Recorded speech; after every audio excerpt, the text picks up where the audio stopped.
Hello, it is I, Phoenix. Today we are doing a gauge cluster repair on the 2004 VRSCA V-Rod. I was out riding the other day, and as you can see, we are doing negative 70, 12,000 RPM, and we're running on E despite me just filling up. This is apparently a very common malfunction in these clusters, and well, now you're joining tabletop repair. So for this repair, what I know for a fact we're going to need is you're going to need your war-battered soldering iron, which is it has definitely seen way better days. And you are going to need your solid core solder. That being said, let me bust this thing apart, and then we'll see what we're working with. Okay, so first things first, how do you get it off the bike? So on your bike, you should have this bezel. What you're going to do, I unfortunately don't have a bike with me, but you are going to get good visibility on these two hex screws. I think that's what those are called. Or no, Allen. My apologies. You're going to take those out. This will lift off, and then you will have your cluster. You are then going to unbutton the connector. Congratulations, you now have a cluster. Next, you're going to go back here with a screwdriver, and you're going to have on this early style cluster this trim ring right here. And what you're going to do is you're going to take a flathead, whoops, and you're going to go along here very carefully, because otherwise you'll booger this, nothing will go back together right, and you're just not going to have a good time. Let's try and do this one-handed. Anyways, basically you're just going to go all the way around this ring, around the entire thing, and you're not really going to pry very hard. You're just going to stick your flathead in and give it a slight twist. This is made out of basically aluminum foil, so be very, very careful when you're doing this. Okay, now our cluster is now apart. We have our front face off. We have our glass here on our microfiber cloth. This is something I do want to iterate anytime you're working on a gauge cluster. Trust me from experience, I've scratched up too many good gauge clusters. Always work on microfiber. I think that's what these are called. Yeah, microfiber cloth. Not a normal towel. Not napkins, not hardwood. Microfiber. As you can tell, this is my gauge cluster rebuild rag. Okay, so next thing we're going to want to tackle, once you get this thing off, something to note, this is going to fight you. Don't be too aggressive. This is very brittle plastic, very brittle clear plastics, and if you break that, you're gonna have to get a whole new bezel set for the glass. These are sharp. You will cut yourself if you're not careful, so make sure you get that done. Now onto this. You don't want to just pry up on these needles. You want to, essentially you're wanting to lift on more than just one side. They make a sort of tool for this. I, of course, am not going to spend 15 bucks for a tool I'm going to use maybe 5 times in my entire life. There are much more simpler tools. I will show you a couple of methods that I like to use doing this. I also would like to iterate here, this is not a professional repair. What we are doing is more along the lines of just get it working, just get it down the road. I see a lot of videos where they repair this strip down here. They put brand new LEDs. We're not doing any of that. We're just doing a very basic, straightforward repair for now. If you would like to see one of those videos where we kind of doll one of these clusters up, do give me a note down in the comments. That all being said, I'll be right back. Alrighty, we're back. I went through my tool stash and I have nabbed a set of tools that we'll be using for this. If you go online, you can find very, very many ways of taking off these needles without destroying the driver motor, which is the motor that does the back and forth of the gauge. And they're very effective. You have the 2-spoon method. I've seen forks. Most of it oddly cutlery, and it's kind of weird, but it does work. However, I have a simpler tool for this kind of job. And if you've known this channel for a while, I like to work on cars. And a lot of cars have trim tools that kind of work the same way that we're going to need this to work. This here is an example. These are trim removal tools and also a crank window tool here. You can find these in any auto parts store for, I think, about $8 by themselves. The spoon method also works, but you're going to send your needles off into the stratosphere. So I highly suggest, if you're going to be removing these needles, do it in a enclosed space, not outside, not on a bench in your shop. I am at my dining table right now. So if this goes flying, well, it's either going to end up in my SpaghettiOs or it's going to end up on the floor.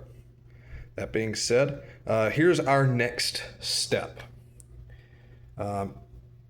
This is kind of crucial because you are resetting the driver motors inside this cluster.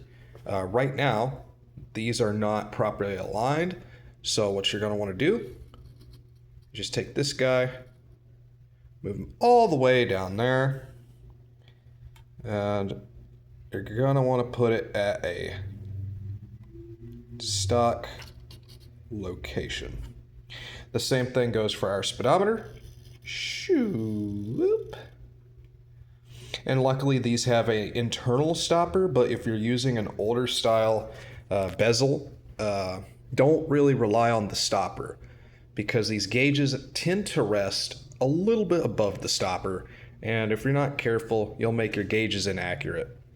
All right, we're gonna make sure our fuel is where that's supposed to be. Now with all this being said, I'm gonna use my tool, but when I use this tool, I'm gonna put something against this here backing plate or a readout plate, whatever you wanna call it. If you don't do that, you'll end up scuffing this and it'll just look tacky. So that all being said, here we go. Alrighty. This is kind of what I do is I take a little napkin and put on this. This is safe to put napkins on. It won't scratch up your finish as much as it would on clear plastic. All you're doing is you're just putting this here, so that way you can put your tool in here, and you're just going to go up here underneath these gauges and pop them up. Now, I did have to do a slight bend with this tool. The neat part about these tools is they are made out of Chinesium garbage, and they do bend fairly easy. They never break, they just bend easy. It's kind of like Play-Doh. So you can kind of bend it however you want, so that way you can have a good attack method for these gauges. And then what you're going to want to do is you're going to want to get in here, and you're just going to want to gently press on this back side back here, and it should pop your needle up. All right, now let me tackle the other three. Okay, so now that I have successfully removed everything off of this face, now what you're going to want to do is just take a thin little screwdriver here, give it just a really gentle tap, and then this whole face will pop out. And now we are left with all of the fearful internals that I get to resolder this episode. There is a couple things I wish to iterate on these bezels. Heat tends to warp them, and as you can see, we're already cracking out right here and here. This is the early style bezel. This is the VRSCA style, and I know in the first few years of the V-Rod, these tend to crack fairly easy and just a whole bunch of other mischief.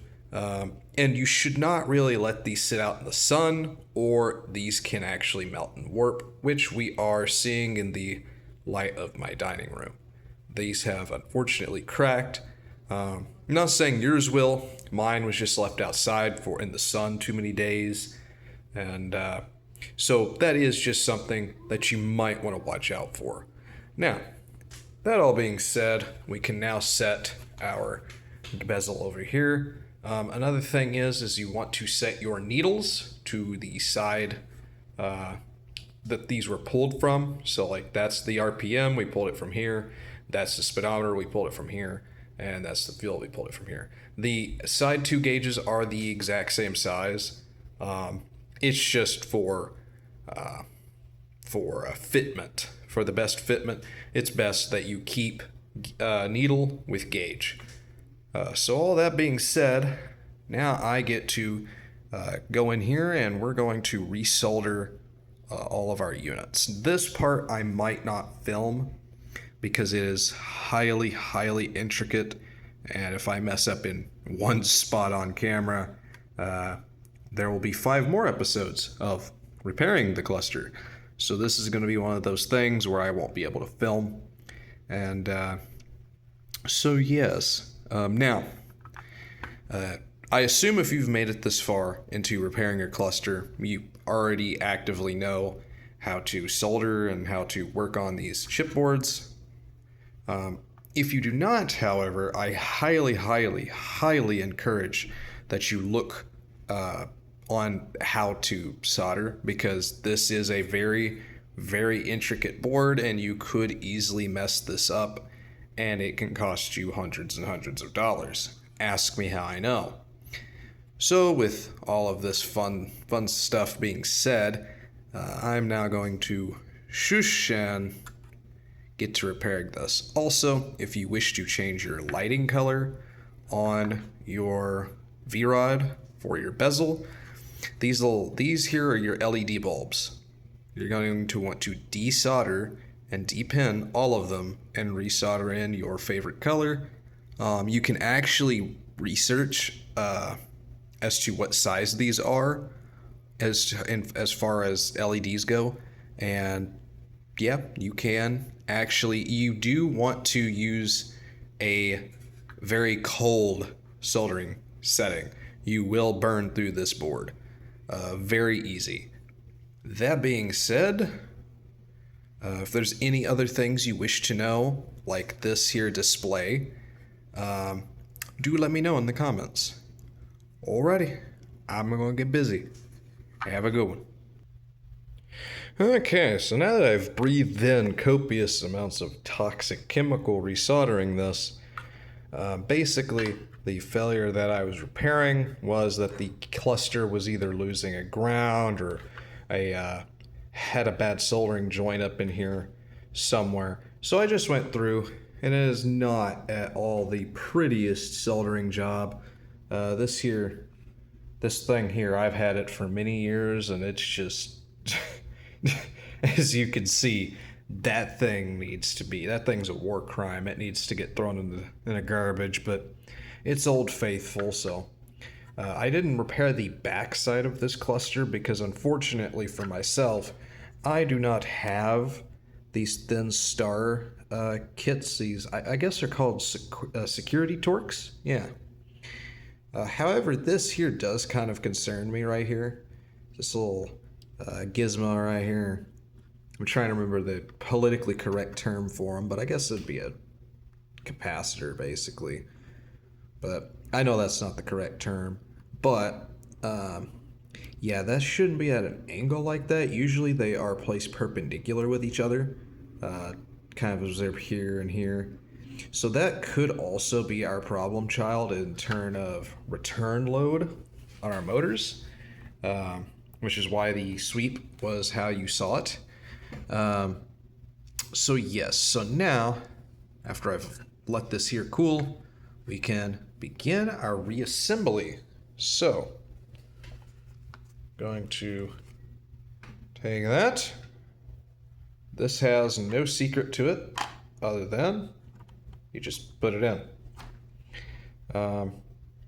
Again, if you wish to change lights on your cluster, right now is the perfect time to do it.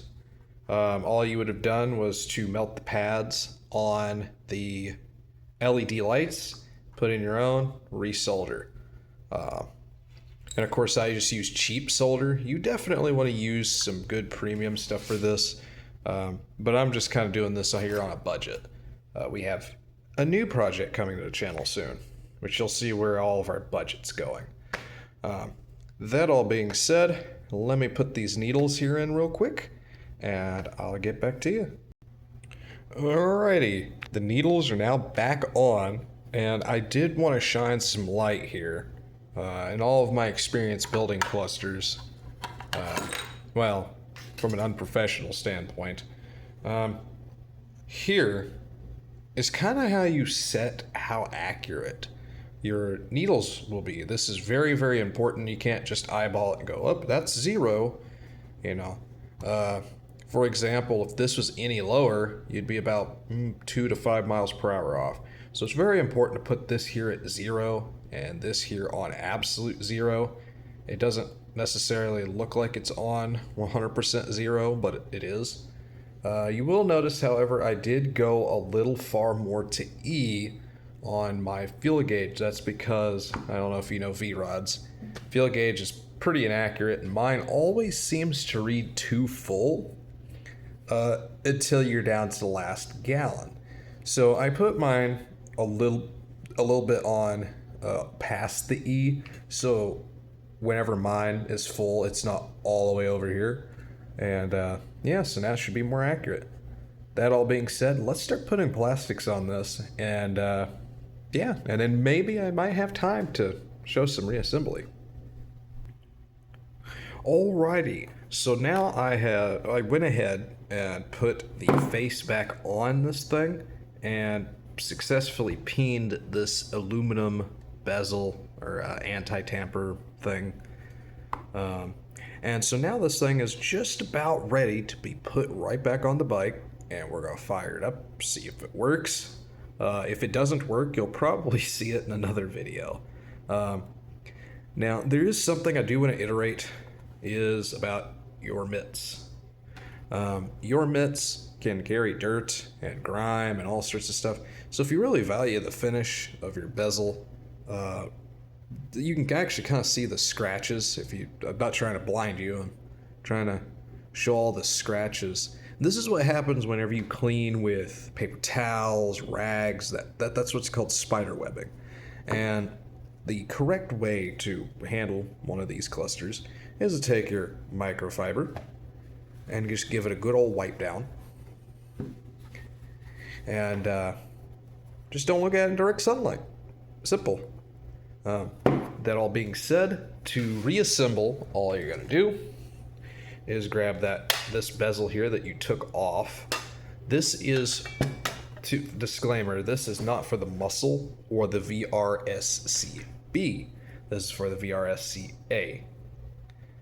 There's a couple types. They're a little different on the handlebars, but bear with me. What you're gonna do is just put it right back in this, plug it in, and then there'll be these 2 bolts that you'll put back in.